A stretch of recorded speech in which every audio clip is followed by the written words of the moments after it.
However, it is important to remember something.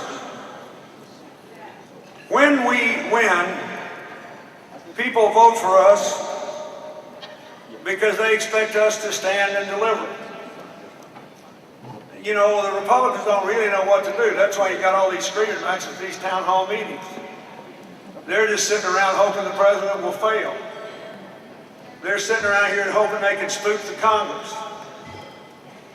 And unlike when I was president and tried to do health care, they don't have a filibuster in the Senate anymore, so their only shot to kill health care reform one more time is to scare the living daylights out of everybody. Well, let me tell you something.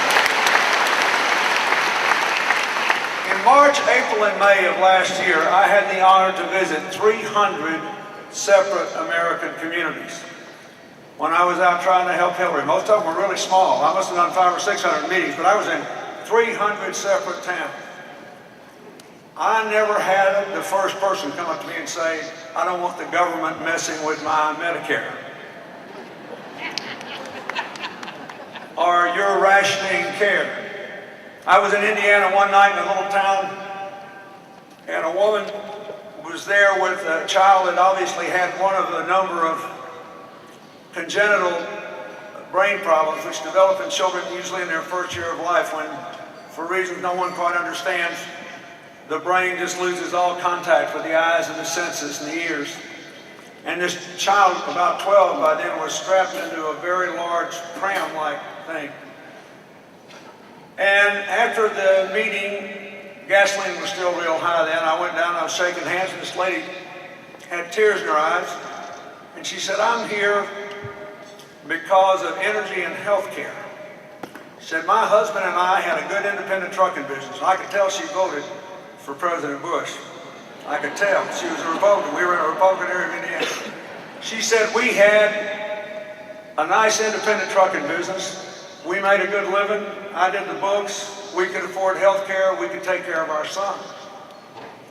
And then in the fuel crisis, we lost our profit margins. We went broke.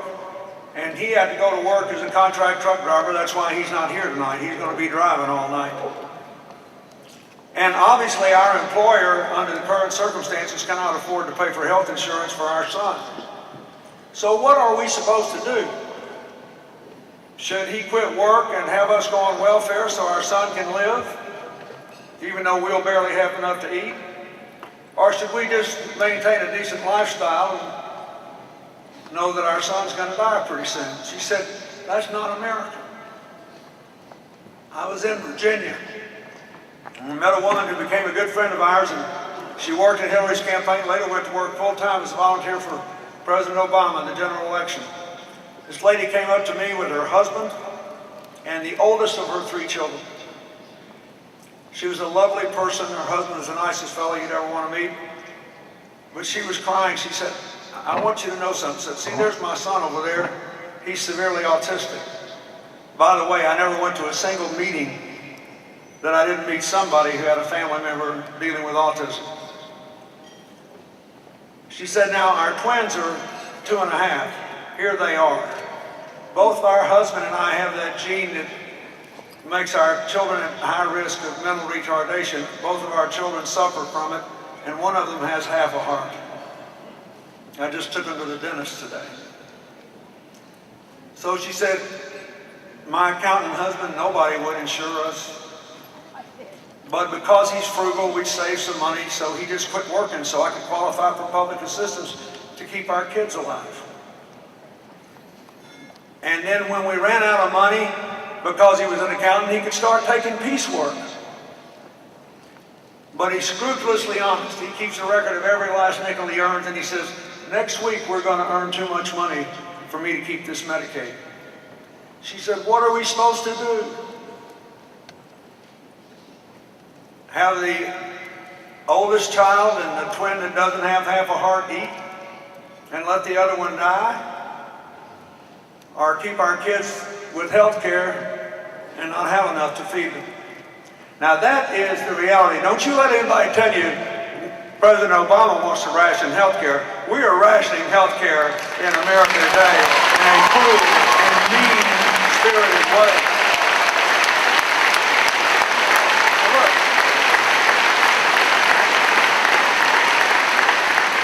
I say this because I think we have some big challenges. We've got the healthcare challenge, the energy challenge, the debt challenge, and the education and employment challenge.